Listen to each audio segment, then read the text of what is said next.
Hi, I'm Sylvia. I would like to introduce 3 exceptional guys in their passion for motorcycles. How does that relate to health and well-being? It is a perfect example of when we combine physical activity, mental alertness, friendship, passion, and fun, we can reach this wonderful balance, which is called total health. So let's meet those 3 knights of the road. Julian, John, and Bruce.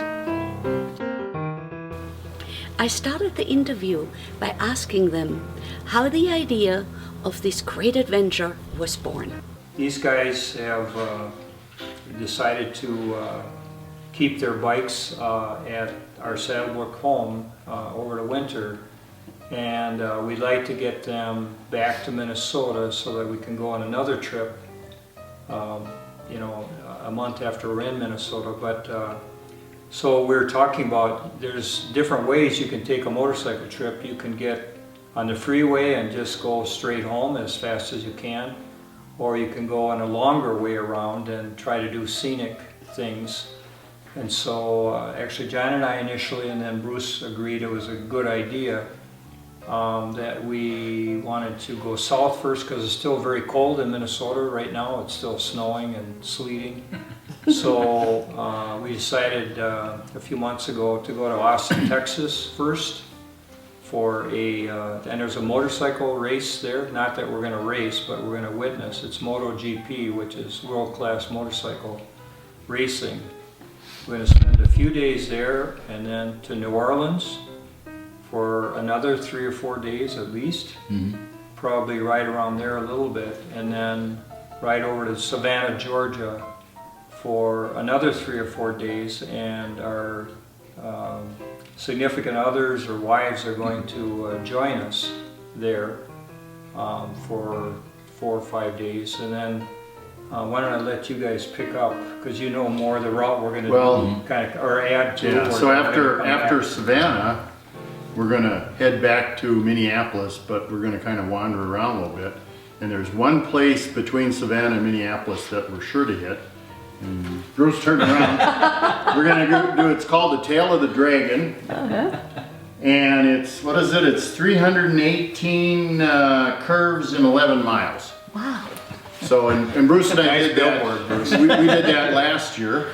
Yeah. And it was a hoot. So we're going to do it again. Oh, And wonderful. this year that we're actually going, last year we went basically from west to east, and this time we're going to be coming around through Savannah, like John said, so we're going to be going east to west.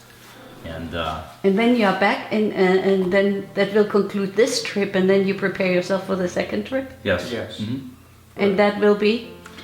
1st of July, we'll Okay. start heading, first part of July, we haven't figured out the exact date. We'll be heading eventually to Anchorage, Alaska. Wow, so we have to get in contact with you at that time Oh, and yeah. see all about that trip too.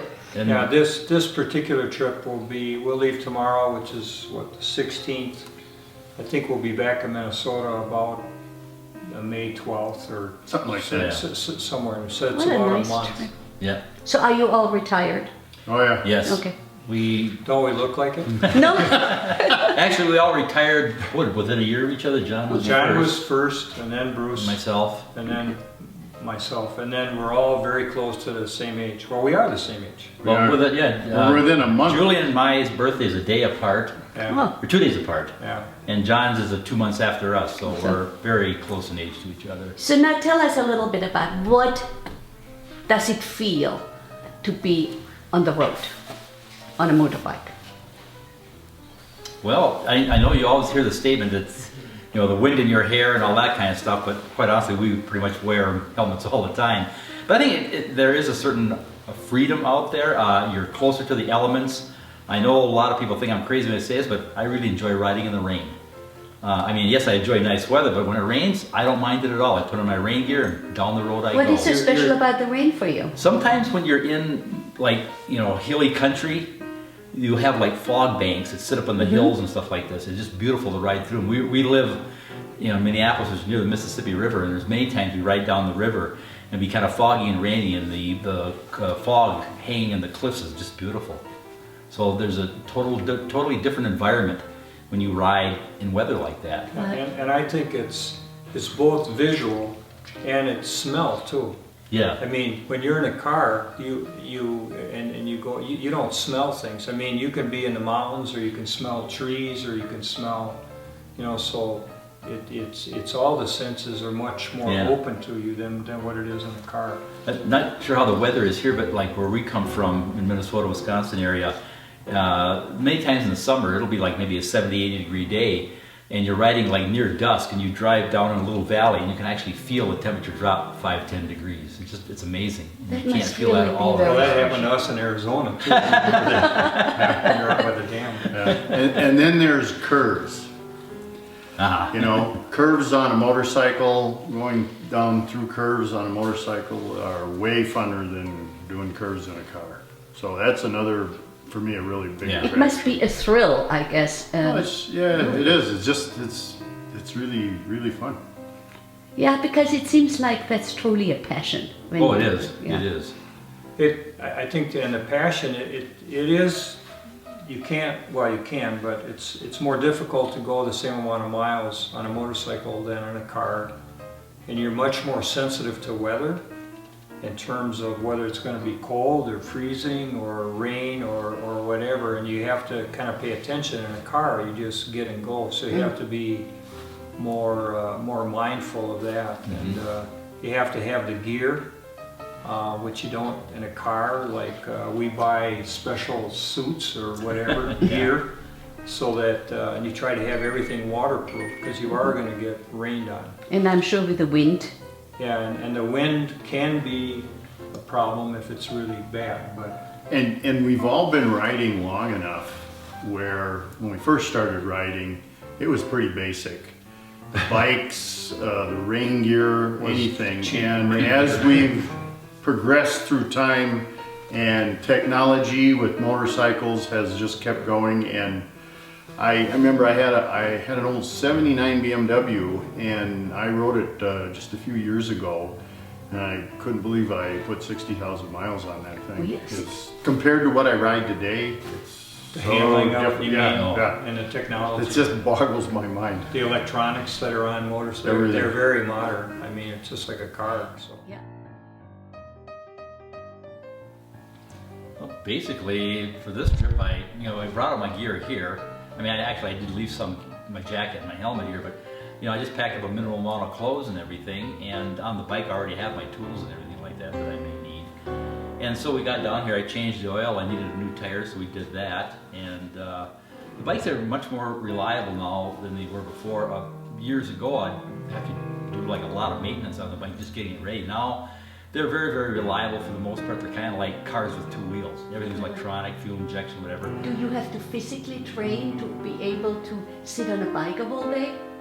I'd say it helps to do it kind of gradual. I think we're going to have we're going to do, I don't know, tomorrow we're going to do near 400 miles, and none of us have been riding much yet, so we probably will all suffer from something called monkey bar. But then that after a while goes away, and it's no big deal. Okay. We should probably say that we all have BMW motorcycles, which are pretty reliable in the first place, and we all have the same model year, Yep. and so that's kind of nice. So when you say how much preparation, these guys have been all set because they've been retired longer, so they bought accessories where I just bought them all now. And so what I was doing was putting all the accessories on the motorcycle, like driving lights, headlight protection, cylinder roll bars, cylinder guard, GPS. GPS. These guys have also Bluetooth in the helmet, so that you can listen to the Garmin and also to music. And Can you talk to phone. each other? Oh no. Well, theoretically you could if you bought the right equipment. Yeah, but we we don't have weren't that. quite that clever, so. No, I just thought maybe you A can lot of communicate like Yeah, a A lot lot of of people motorcycles do have that. They buy equipment that'll talk to one another. So you all like the BMW bikes then? Yeah. Yeah. Yeah. I mean, there's a lot of nice bikes out there. This one has some, it's able to do more off-road stuff than a lot of the other pure road bikes. So this is a GS, which isn't exactly like a touring bike with a lot of frontal area on the fairing. Yeah. It's kind of minimal. So it's more off-road, on-road, but The kind of bikes that we've got too, there's only a few companies that make this kind of motorcycle. BMW is one. Yamaha just came out with a style bike like that last year. It's becoming a popular Yeah. bike, so now everybody's coming Oh, out. okay. there's a lot in Arizona that we've Yeah. seen riding around Right. when we've gone. So. That is so exciting. And now I have a last question. And your spouses, do they sometimes like to ride with you on the bikes? Yeah. Yeah? My wife has not in the last couple of years, but previous to that, my wife and I took trips out to Canada and down south and out in Colorado, and so my wife and I put a lot of miles on bikes Okay. together. I think for me it's the fact that we're going on more extended trips and so it's more difficult for my wife to go on that. We have gone on some vacations with the wives or significant others.